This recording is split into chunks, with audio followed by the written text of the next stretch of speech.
Welcome to a land that is a timeless fountain of peace and an ancient source of traditions and faiths which has received and nurtured religions from the world. Welcome to a people with an abiding belief in Vasudhaiv Kutumbakam. The world is one family. A belief in harmony with the message of Holy Quran that mankind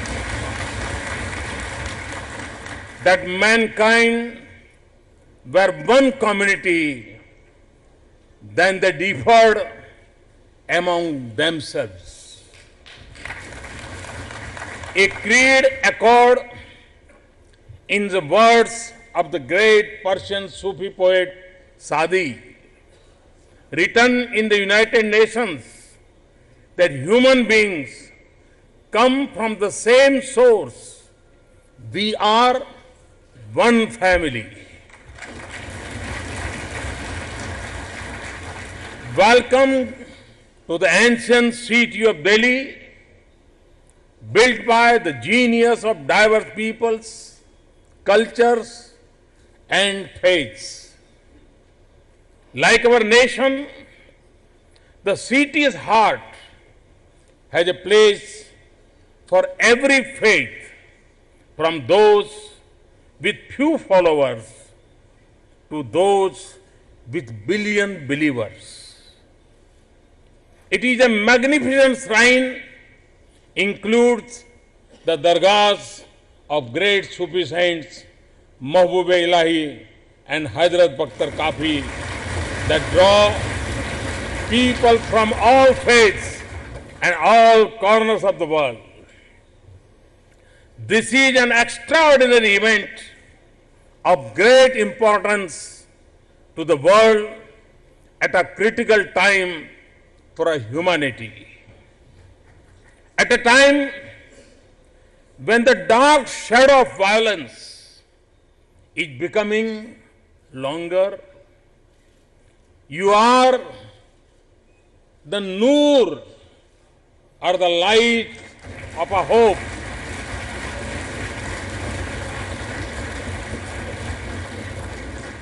When young laughter is silenced by guns on the streets, you are the voice that heals. In a world that struggles to assemble for peace and justice, this is an assembly of those whose life itself is a message of peace, tolerance, and love. You have come from different lands and cultures, but you are united by a common faith. You speak different languages, but they blend together in a message of harmony. And you represent the rich diversity of the Islamic civilization that stands on the solid bedrock of a great religion.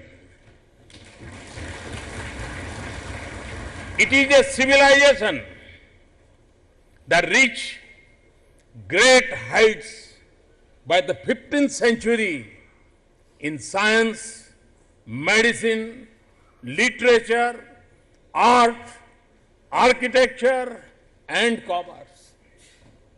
It drew on the immense talents of its people and also Islam's engagement with diverse civilizations.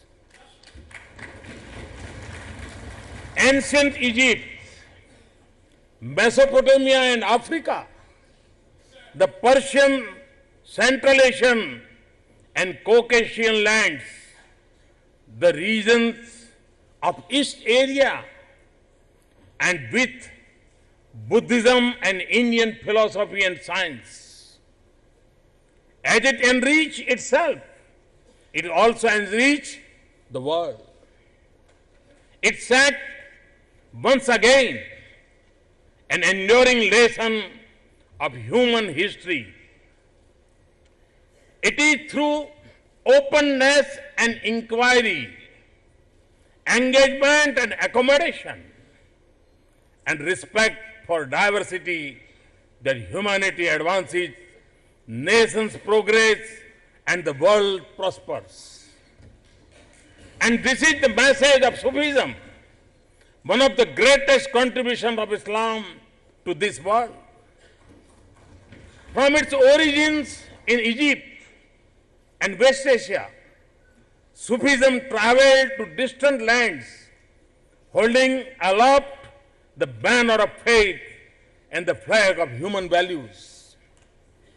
Learning from spiritual thoughts of other civilizations and attracting people with the life and message of its saints. In the different settings of Saharan Africa or in Southeast Asia, in Turkey or in Central Asia, in Iran or India, Sufism reflected the universal human desire to go beyond the practice and precepts of religion for a deeper unity with Almighty. And in that spiritual and mystical inquiry, Sufis experience the universal message of Almighty. That perfection in human life is reflected in the qualities that are dear to God. That all are creation of God, and that if we love God, we must also love all His creations. As Hazrat Nizamuddin Auliya said, Almighty holds dear those who love Him for the sake of human beings and those who love human beings for the sake of Almighty. This is the message of oneness of humanity of all of Almighty's creations. For the Sufis, therefore, service to God meant service to humanity. In the words of Khwaja Moinuddin Chishti, of all the worships, the worship that pleases the Almighty God the most is the grant of relief to the humble and the oppressed. In a beautiful imagery of human values, he said, human beings must have the affection of the sun, the generosity of the river, and the hospitality of the earth, because they benefit us all without discrimination and distinction among the people. And its humanism also upheld the place and status of women in society. Above all, Sufism is a celebration of diversity and pluralism expressed in the words of Hazrat Nizamuddin Auliya. That every people has its own path of truth, beliefs and focus of reverence. These words reflect the divine message to the Holy Prophet that there is no compulsion in religion. And also that to every people we have appointed ways of worship which they observe. And it is in harmony with the soul of Bhakti saying in the Hindu tradition, into the bosom of the one great sea flow streams that come from hills on every side. In the wisdom of Bullhe Shah, Lord is mixed in every heart. These values are the need of our times. This is the reality of nature. We learn this wisdom in the perfect balance and harmony that exists in the vast diversity of a forest. Its message is beyond the confines of schools and sects.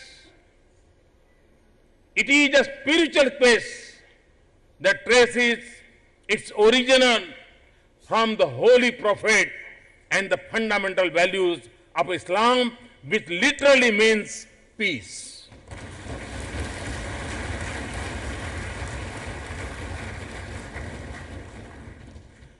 And it reminds us that when we think of the 99 names of Allah,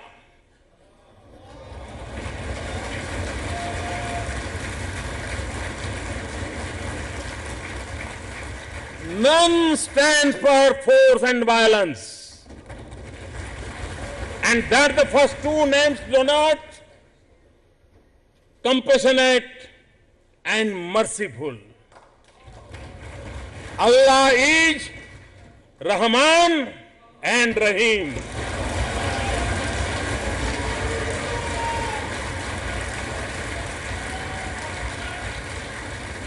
Sufism is the voice of peace, coexistence, compassion, and equality, a call to universal brotherhood.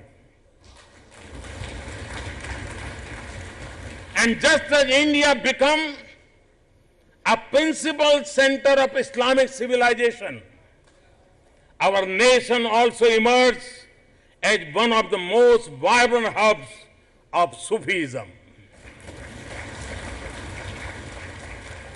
Sufism became the face of Islam in India, even as it remained deeply rooted in the Holy Quran and Hadith. Sufism blossomed in India's openness and pluralism. It engaged with her spiritual tradition and evolved its own Indian ethos. And it helped shape a distinct Islamic heritage of India. We see this heritage in the fields of art, architecture, and culture that is a part of the fabric of our nation and our collective daily lives. We see it in the spiritual and intellectual tradition of India. It helps strengthen the inclusive culture that is our great nation's immense contribution to the cultural tapestry of this world. In Baba Farid's poetry or Guru Granth Sahib, we feel the same spiritual connection. We see compassion in the langars of Sufi shrine and the village tombs of local peers that attracted the poor and hungry. The words of Hindvi were spoken in the Sufi khanqahs. Sufism's contribution to poetry in India is huge. Its impact on the development of Indian music is profound. none had greater impact than the Sufi poet, musician Amir Khusro.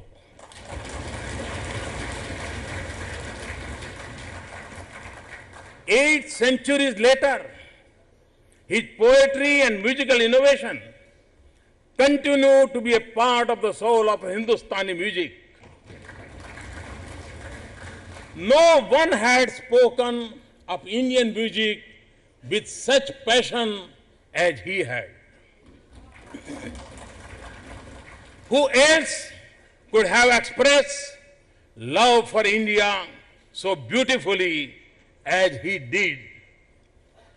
But India, from head to toe, is a picture of heaven. Adam came from the palace of paradise. He could only be sent to an orchard of fruits, that is India.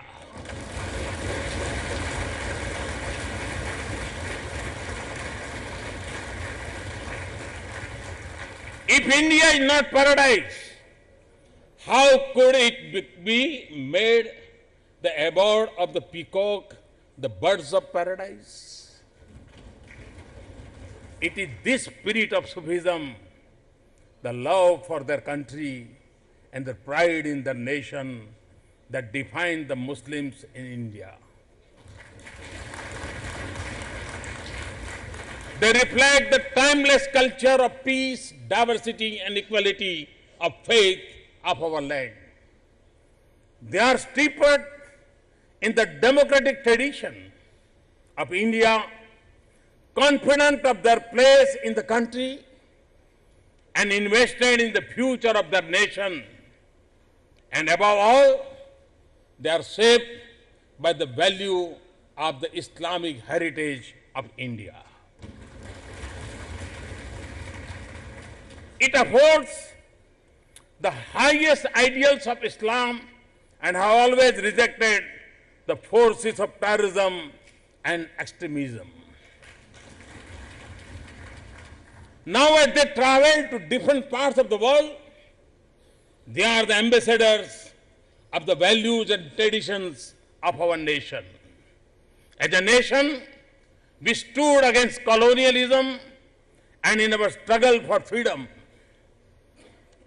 At the dawn of independence, some choose to go away. And I believe that it also had to do with the colonial politics of that time. The tallest of our leaders such as Maulana Azad and important spiritual leaders such as Maulana Hussain Madni and millions of ordinary citizens rejected the idea of division on the basis of religion. Now, India is moving forward on the strength of the struggles, the sacrifices, the bravery, the knowledge, the skill, the art, and the pride of every member of every faith in our diverse and yet united nation. Like the strings of sitar, that each produces a note, but come together to create a beautiful melody. This is the spirit of India. This is the strength of our nation. All our people, Hindus, Muslims, Sikhs, Christians, Jain, Buddhists, the micro-minority of Parsis, believers, non-believers, are an integral part of India. Just as it once came to India, today Sufism from India has spread across the world. But this tradition that evolved in India belongs to the whole of South Asia. That is why I urge others in the region to nurture and revive this glorious heritage of ours. When the spiritual love of Sufism, not the violent force of terrorism, flows across the border, this region will be the paradise on earth that Amir Khusro spoke about. Let me paraphrase what I have said before. Terrorism divides and destroys us. Indeed, when terrorism and extremism have become the most destructive force of our times, the message of Sufism has global relevance. In the centers of conflict in West Asia, to calm cities in distant countries, in the remote villages of Africa, to the towns in our own region, terrorism is a daily threat. Each day brings us terrible news and horrifying images of such schools turned into graveyards of innocence, of prayer gatherings turned into the funeral processions, of call to prayer or adhan drowned by the sound of explosions, of blood on the beaches, massacres in malls and smoldering cars on streets, of thriving cities ruined and priceless heritage destroyed, and of parents bearing coffins, entire communities dislocated, millions displaced, and refugees caught between fire and stormy seas. In this digital century of new promise and opportunities, the reach of terror is growing and its toll is rising every year. Since the beginning of this century, tens of thousands of families have lost their loved ones in thousands of terrorist incidents globally. Last year alone, I'm talking about 2015. Last year alone, over 90 countries experienced terrorist attacks. Parents in 100 countries live with the daily pain of their children lost to the battlefield of Syria. And in a globally mobile world, one incident can claim citizens of many nations. Every year, we spend over $100 billion on securing the world from terrorism. Money that should have been spent on building the lives of the poor. The impact cannot be fully captured in statistics alone. It is changing the way we live. There are forces and groups that are instruments of state policy and design. There are others recruited to the cause in misguided belief. There are some who are trained in organized camps. There are those who find their inspiration in the borderless world of cyberspace. Terrorism uses diverse motivations and causes, none of which can be justified.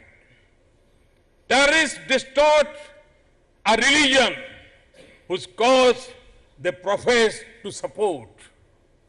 They kill and destroy more in their own land and among their own people than they do elsewhere.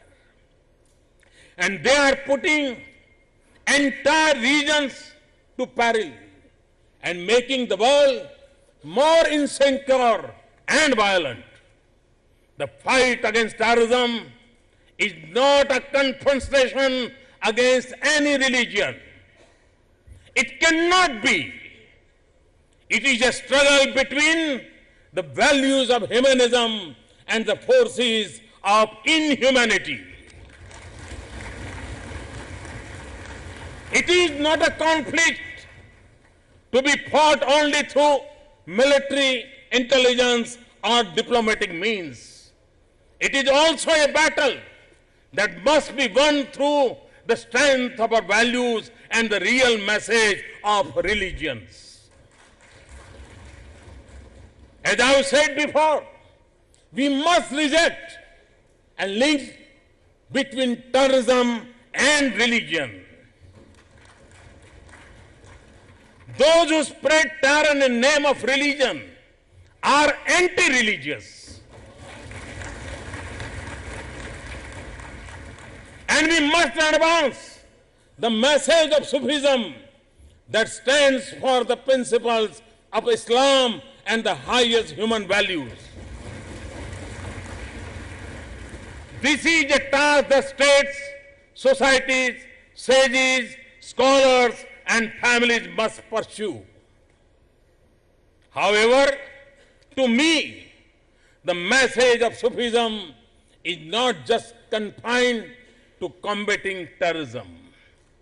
The values of harmony, welfare, compassion, and love for human beings are the foundation of a just society. That is the principle behind my creed of Sabka Saath, Sabka Vikas. And these values are important to preserve and nurture diversity in our societies. Diversity is a basic reality of nature and source of richness of a society, and it should not be a cause of discord.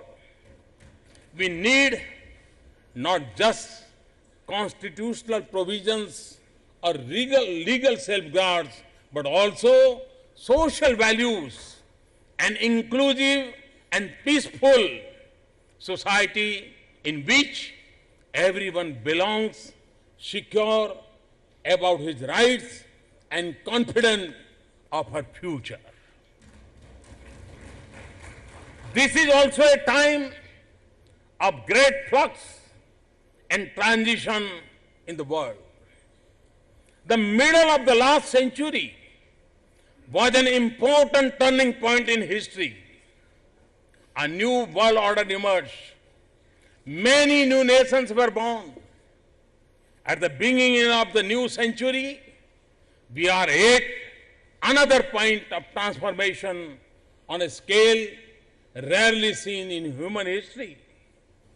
In many parts of the world, there is uncertainty about the future and how to deal with it as nations and societies. These are precisely the times that the world is most vulnerable to violence and conflicts. The global community must be more vigilant than ever before and counter the forces of darkness with the radiant light of the human values. So, let us remember the teaching of Holy Quran that if anyone slew one innocent person, it would be as if they slew a whole people. If anyone saved one life, it would be as if saved a whole people. Let us be inspired by the message of Hazrat Mohiuddin Chishti. With your spiritual light, dissolve the clouds of discord and war and spread goodwill, peace, and harmony among the people. Let us remember the infinite humanism in Sufi poet Jalaluddin Rumi's words contain all human faces on your own without any judgment of them. let us also leave the sermon of Bible that calls us to do good, seek peace, and pursue it. And one day, in Kabir's observation, that a river and its waves are one. And Guru Nanak Dev Ji, prayer that Lord may everyone in the world prosper and be in peace. Let us be inspired by Swami Vivekananda's appeal against divisions and for people of all religions to hold the banner of harmony, not of dispute. Let us also reaffirm the enduring message of Ahimsa of Lord Buddha and Mahavir. And from this forum, in this land of Gandhi and of timeless prayers that always end with invocation of Om Shanti, Shanti, Shanti, peace, peace, peace. Peace within and in the world.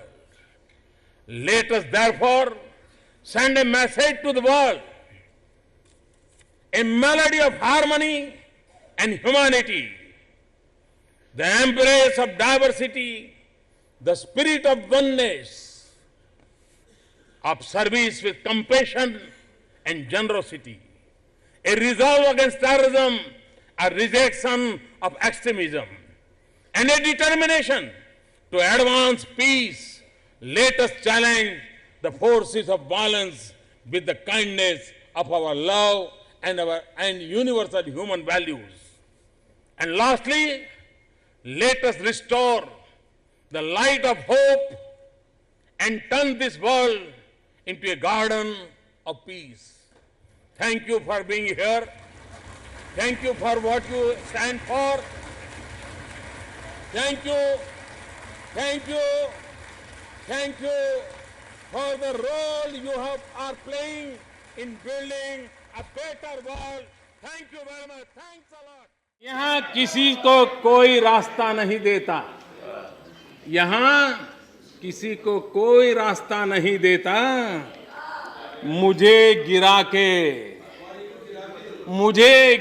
के अगर तुम संभल सको तो चलो।